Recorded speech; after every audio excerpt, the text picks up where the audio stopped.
इस वीडियो में हम लोग पढ़ेंगे प्राचलिक समीकरणों के अवकलज। तो सबसे पहले तो हम ये समझ लें कि प्राचलिक समीकरण किसे कहते हैं। हम जानते हैं कि y बराबर एफ एक्स हो, यानी y x का फलन हो, तो हम dy बाई डी एक्स ज्ञात करते हैं। मान लीजिए कि y x का फलन तो है, लेकिन y t का फलन है और x भी कोई t का फलन है। तो उस स्थिति में हमें dy by D x T के पदों में ज्ञात करना है। तो जिस हम सूत्र का उपयोग करते हैं वो इस प्रकार है। चूंकि y t का फलन है तो dy बाई डी टी परिभाषित होगा, क्योंकि y में परिवर्तन की दर t के सापेक्ष ज्ञात की जा सकती है। तो ये हो जाएगा dy by d T upon x t के सापेक्ष अवकलन किया जा सकता है, तो dx बाई डी टी। तो ये हमें एक सूत्र प्राप्त हो गया है, जिसके आधार पर हम प्राचलिक फलनों को डिफ्रेंशिएट करके dy बाई डी एक्स का मान ज्ञात करेंगे। अब इसके उदाहरण देखें हम कि इस तरह की स्थिति कहाँ पैदा होती है। हम लोग जानते हैं कि यदि कोई, ये x अक्ष है, ये y अक्ष है, और यदि कोई बिंदु एक वृत्ताकार मार्ग में घूम रहा है, इस तरह से घूम रहा है ये, और किसी बिंदु पर उसकी स्थिति यदि एक्स वाई है, तो हम देख सकते हैं कि उस बिंदु की स्थिति यदि एक्स वाई है तो यहां से यहां तक की दूरी एक्स होगी और ये दूरी वाई होगी। मान लीजिए कि इसी बिंदु की स्थिति को यदि हम ध्रुवीय निर्देशांकों में बताएं, यानी आर थीटा के रूप में बताएं, इसका मतलब ये हुआ कि ओ से पी तक के बीच की दूरी आर है और ये कोण थीटा है। तो ऐसी स्थिति में हम x को लिख सकते हैं r cos थीटा और y को लिख सकते हैं r sin थीटा। साथ ही हम ये भी देख रहे हैं कि x y का फलन है। किस रूप में फलन है कि ये एक वृत्त बन रहा है और वृत्त का केंद्र 0 0 है और इसकी त्रिज्या r है। तो यदि हम x और y को लिखें तो हम उसको इस रूप में लिख सकते हैं वाई स्क्वायर बराबर प्लस एक्स स्क्वायर बराबर आर स्क्वायर, या वाई स्क्वायर बराबर R square minus X square. तो यहां से हम देख सकते हैं कि ये y x का फलन है,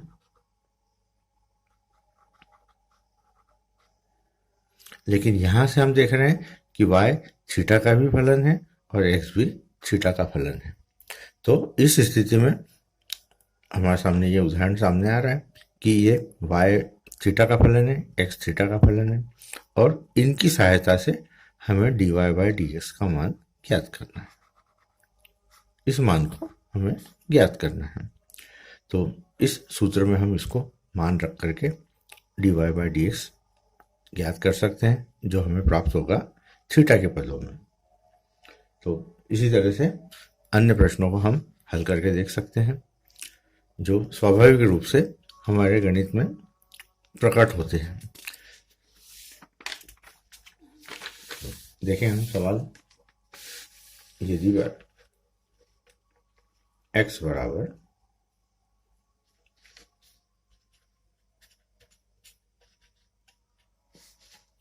a सेक स्क्वायर थीटा और y बराबर b टेन स्क्वायर थीटा हो, तो हमें dy बाई डी एक्स का मान ज्ञात करना है। तो हम जानते हैं dy बाई डी एक्स का मान ज्ञात करने के लिए हमें dx बाई डी थीटा और dy बाई डी थीटा इसकी आवश्यकता पड़ेगी। तो एक्स ए सेक स्क्वायर थीटा है, तो इसको थीटा के सापेक्ष अवकलित किया तो ए कांस्टेंट है। सेक स्क्वायर थीटा का 2 सेक थीटा और फिर सेक थीटा का सेक थीटा टेन थीटा।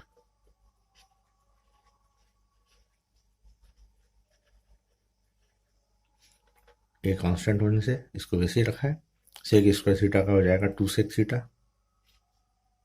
और उसके बाद में फिर sec theta, function of function है तो सेक थीटा का हो जाएगा tan sec theta into tan theta. तो इसको हम सरल करके लिख सकते हैं 2a sec square theta into tan theta. इसी प्रकार dy बाई डी थीटा का मान निकालें तो ये b टेन स्क्वायर थीटा का होता है 2 टेन थीटा और फिर टेन थीटा का डिफरेंशिएशन सेक स्क्वायर थीटा। दोनों के मान हमने प्राप्त कर लिए हैं, d x by d theta का और d Y by d theta का। इसलिए d Y by D x बराबर d Y by d theta बटे d x by d theta. तो मान रख देंगे हम इसमें। तो d Y by d theta का मान है हमारे पास में 2b tan theta into sec square theta और d x by d theta का मान है 2a sec square theta into tan theta. हम देख सकते हैं टेन थीटा से टेन थीटा कैंसिल हो जाएगा, सेक स्क्वायर थीटा से सेक स्क्वायर थीटा कैंसिल हो जाएगा, 2 से 2 कैंसिल हो जाएगा और हमें प्राप्त हो रहा है b अपान a। तो इस तरह से हमने D Y by D X का मान ज्ञात कर लिया जो हमें प्राप्त हो रहा है b अपान a और ये हमारा अभिष्ट उत्तर हो गया। इसी प्रकार अन्य प्रश्न हम देख सकते हैं।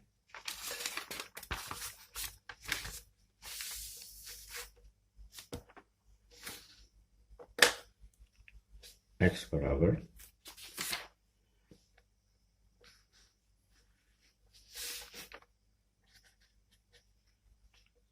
380 अपान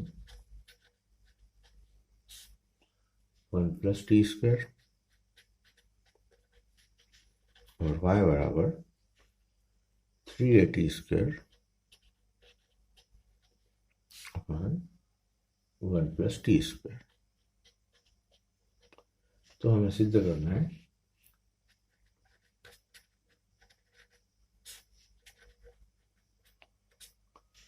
D Y by D x is equal to 2t upon 1 minus T square. तो आइए देखें इस प्रश्न को। हमें ज्ञात करना है सबसे पहले d x by d t और d Y by d t. तो d x by d t ज्ञात करना है। अब यहाँ पर जो हमें सूत्र लगेगा वो भाग वाला लगेगा। तो सूत्र लगाया हमने 1 प्लस टी स्क्वायर का whole square 1 plus T square into d by d t of 380 minus 380 into d by d t of 1 plus T square. इसको हम सरल करके लिख लेंगे 1 प्लस टी स्क्वायर का whole square 1 plus T square और 380 का डिफरेंशिएशन टी के सापेक्ष 3a minus 380 into d by d t of 1 plus T square. तो 1 का हो जाएगा 0 और टी स्क्वायर का हो जाएगा 2t।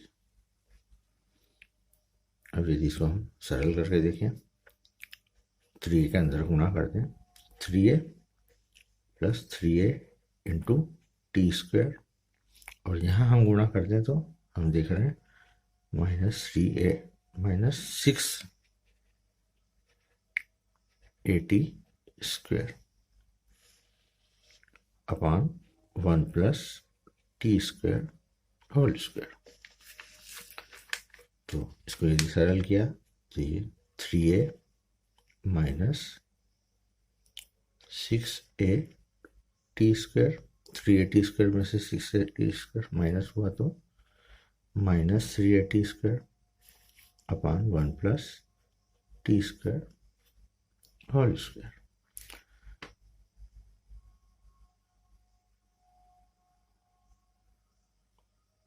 इसको सरल किया, 3a कॉमन ले लिया तो हमें प्राप्त हो रहा है 1 minus T square upon 1 plus T square whole square. ये हमने dx बाई dt का मान ज्ञात कर लिया, इसको हमने समीकरण 1 से व्यक्त किया। अब ठीक इसी तरह से हम dy बाई dt का मान ज्ञात करते हैं।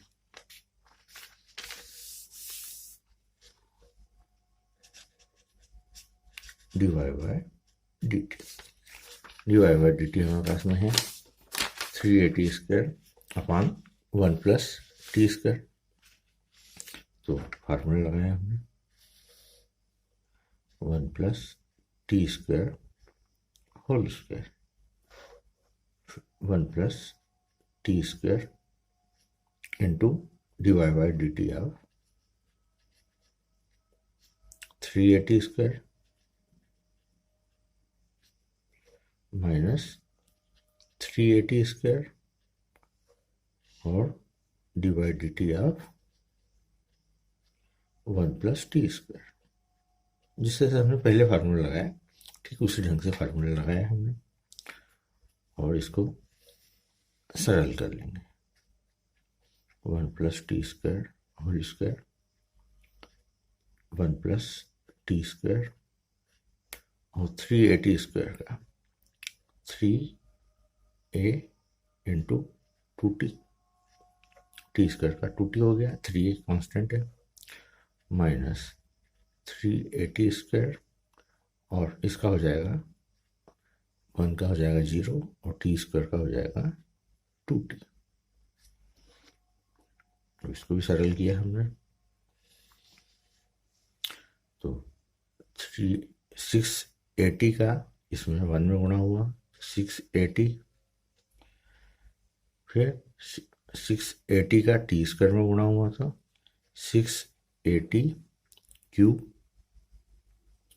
फिर इधर 380 स्क्वायर का इसमें गुणा हुआ तो minus 6a t cube upon 1 plus T square whole square.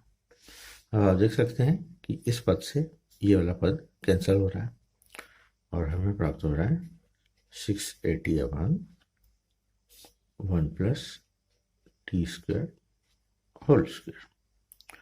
इसको यदि हम समीकरण 2 कहें तो हमारे पास में समीकरण 1 है जिससे हमने dx बाई dt का मान ज्ञात किया है, और समीकरण 2 है जिससे हमने dy बाई dt का मान ज्ञात किया है।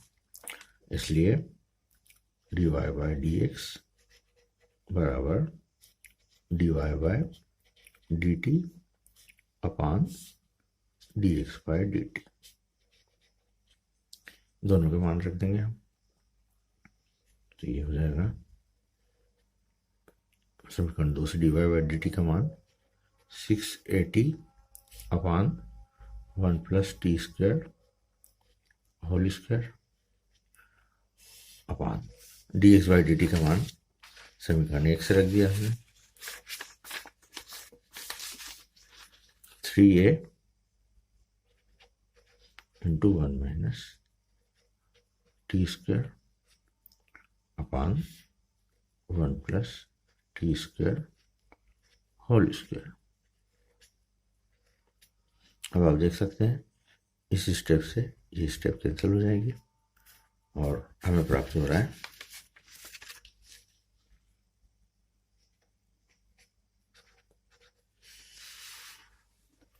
680 upon 3a 1 minus T square. इसको भी यदि हम सरल करें तो हमें प्राप्त होगा dy by D x is equal to 3a, a से a कैंसिल हो जाएगा, ये ऊपर मिलेगा हमें 2t और नीचे मिल रहा है 1 माइनस टी स्क्वायर। और हम देख रहे हैं कि यही हमें सिद्ध करना था, तो ये हमारा उत्तर हमें प्राप्त हो गया, हमने सिद्ध कर दिया।